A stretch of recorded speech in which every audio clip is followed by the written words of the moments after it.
ഹരേ കൃഷ്ണ. ഭക്തയായ ഒരമ്മയുടെയും അവരുടെ മകൻ്റെയും കഥ പറയാം. അമ്മയുടെ പേര് സുബല, മകൻ്റെ പേര് ഗോപാൽ.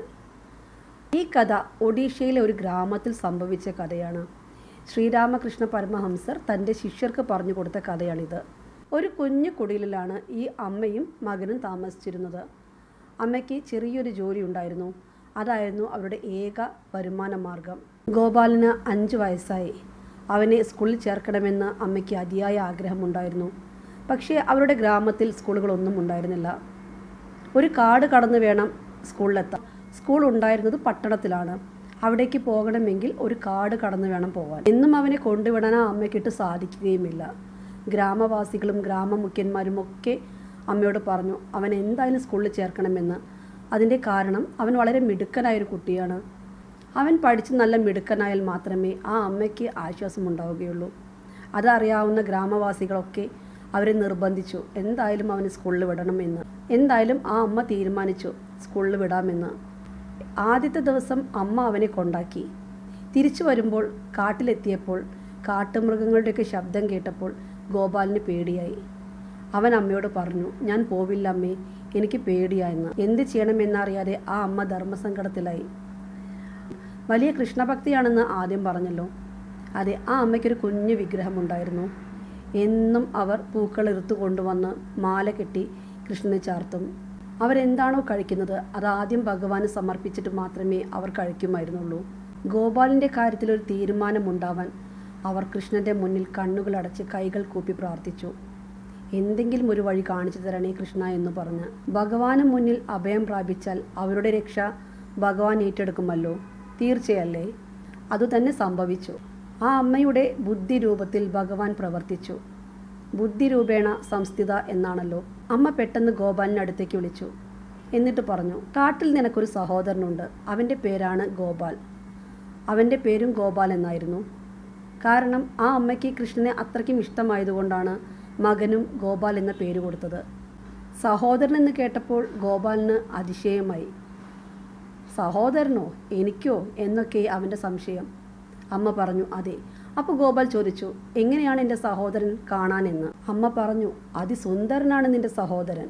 മഞ്ഞപ്പട്ടാണ് അവൻ ധരിക്കുന്നത്. കടും നീലവർണ്ണമാണ് അവന്. മുടിയിൽ എപ്പോഴും മയിൽപ്പീലി ഉണ്ടാവും. എപ്പോഴും ഗോപിക്കുറി ഉണ്ടാവും. മുത്തുമാലകൾ, വനമാലകൾ ഇവയൊക്കെ ധരിച്ചിട്ടുണ്ടാവും. ഒരു കയ്യിൽ ഓടക്കുഴലും മറു കയ്യിൽ ഒരു വടിയും കാണും. കാലികളെ മേയ്ക്കലാണ് അവൻ്റെ ജോലി. വളരെ ധൈര്യശാലിയാണ് അവൻ. നിൻ്റെ സഹോദരൻ എല്ലാ മൃഗങ്ങളെയും അവൻ ഓടിച്ചു വിടും.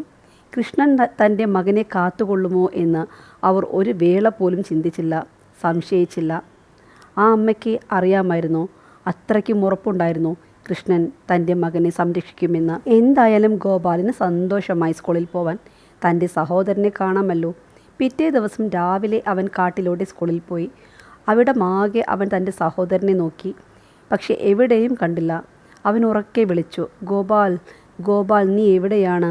ഞാൻ നിന്നെ കാണുന്നില്ലല്ലോ. എനിക്ക് പേടിയാവുന്നു ഈ കാട്ടിൽ. ഒന്ന് വേഗം വരൂ.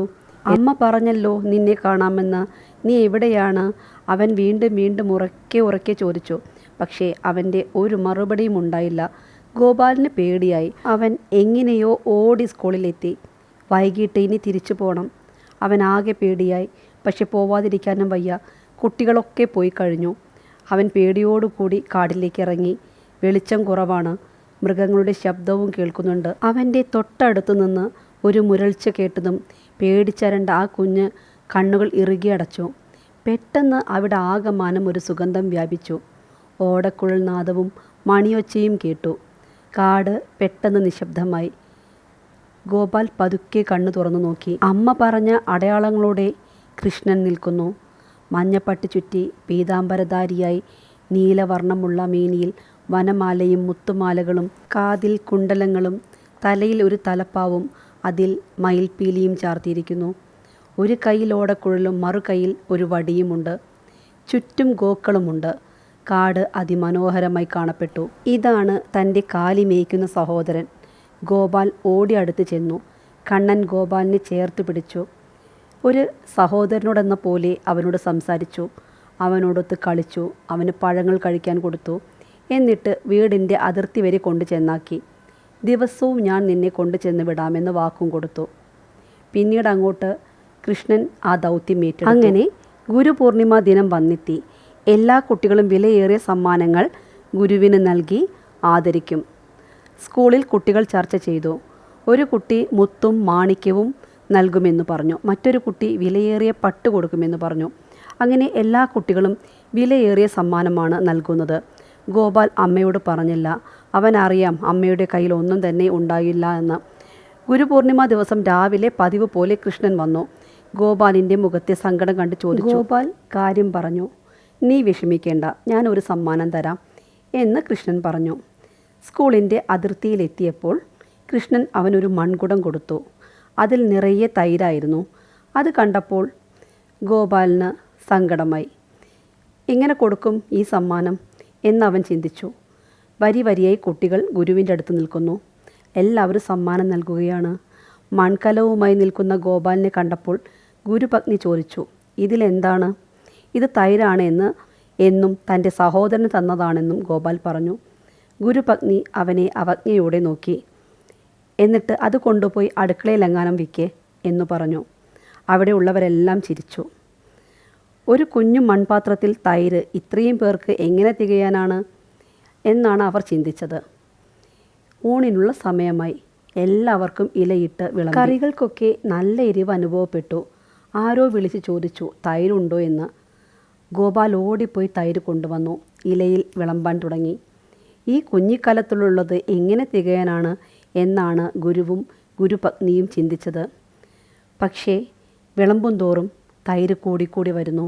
മാത്രമല്ല വളരെ നല്ല സ്വാദും. എല്ലാവരും വീണ്ടും വീണ്ടും ആവശ്യപ്പെടുന്നു. ആ തൈർക്കലത്തിന് എന്തോ മാന്ത്രികത ഉള്ളതായി ഗുരുവിനും പത്നിക്കും തോന്നി. ഗോപാലിനെ മാറ്റി നിർത്തി ചോദിച്ചു. അവൻ തൻ്റെ കാട്ടിലുള്ള സഹോദരനെക്കുറിച്ച് പറഞ്ഞു. അവൻ്റെ രൂപവും വിവരിച്ചു. മഞ്ഞപ്പട്ടുടുത്ത് വനമാല ചാർത്തി ഓടക്കുഴലൂതുന്ന ഗോക്കളെ മേയ്ക്കുന്ന ഗോപാലാണ് തൻ്റെ കൂട്ടുകാരനെന്ന്. അത് കേട്ടപ്പോൾ ഗുരുവിന് ആ കൂട്ടുകാരനെ കാണണമെന്നായി. അവരെല്ലാവരും ഗുരുവിനോടൊപ്പം കാട്ടിലേക്ക് പോയി. എന്നാൽ അവിടെയൊന്നും ഗോപാലിൻ്റെ സഹോദരനെ കാണാനായില്ല. ഗോപാൽ ഉറക്കെ ഉറക്കെ വിളിച്ചു. എന്നിട്ടും കാണാനായില്ല. ഗുരുവിന് തോന്നി ഗോപാൽ കള്ളം പറഞ്ഞതാണെന്ന്. ദേഷ്യത്തോടെ അവനെ അടിക്കാൻ കൈ ഉയർത്തി. പെട്ടെന്ന് ചന്ദനത്തിൻ്റെ സുഗന്ധത്തോടൊപ്പം ഓടക്കുഴൽ നാദവും കേട്ടു. ഗോപാലിന് കാണുന്നുണ്ട് മരക്കൊമ്പിലിരുന്ന് വീണുപൂതുന്ന കണ്ണനെ. എന്നാൽ മറ്റുള്ളവർക്കൊന്നും കാണുന്നില്ല. ഇതാ എൻ്റെ സഹോദരൻ എന്നു പറഞ്ഞ് ചൂണ്ടിക്കാണിച്ചു ഗോപാൽ. പക്ഷേ ആർക്കും ഒന്നും കാണാനായില്ല. മരക്കൊമ്പിൽ നിന്ന് താഴേക്ക് ചാടി കൃഷ്ണൻ. ഗോപാൽ ഓടിച്ചെന്ന് കൃഷ്ണനെ കെട്ടിപ്പിടിച്ചു. പക്ഷേ അവർക്ക് മറുഭാഗത്ത് നിൽക്കുന്ന കൃഷ്ണനെ കാണാനേ സാധിച്ചില്ല. എന്നാൽ കൃഷ്ണൻ്റെ ശബ്ദം കേട്ടു. എന്നെ അചഞ്ചലമായി വിശ്വസിക്കുന്നവർക്ക് ഞാൻ ദൃശ്യനാവുകയുള്ളൂ. ഗോപാലും ഗോപാലിൻ്റെ അമ്മയും എന്നെ ദൃഢമായി വിശ്വസിക്കുന്നു. എന്നിട്ട് ഗോപാലിനോടായി പറഞ്ഞു, നീ നിൻ്റെ അമ്മയെ പരിപാലിക്കുക. നിനക്ക് ഒരാവശ്യം വരുമ്പോൾ എന്നെ ചിന്തിക്കുക. ഞാൻ എപ്പോഴും കൂടെ ഉണ്ടാവുമെന്ന്. ഭഗവാനെ പരിപൂർണമായി വിശ്വസിക്കുന്നവരുടെ കൂടെ ഭഗവാൻ എപ്പോഴും ഉണ്ടാവും. കൃഷ്ണനിൽ ഭക്തി ഉറയ്ക്കാൻ ഇങ്ങനെയുള്ള കഥകളൊക്കെ കുട്ടികൾക്ക് പറഞ്ഞു കൊടുക്കുക. ഭക്തി കഥകൾ കേട്ടു വളരുന്ന കുട്ടികൾ ഒരിക്കലും വഴിതെറ്റിപ്പോവില്ല.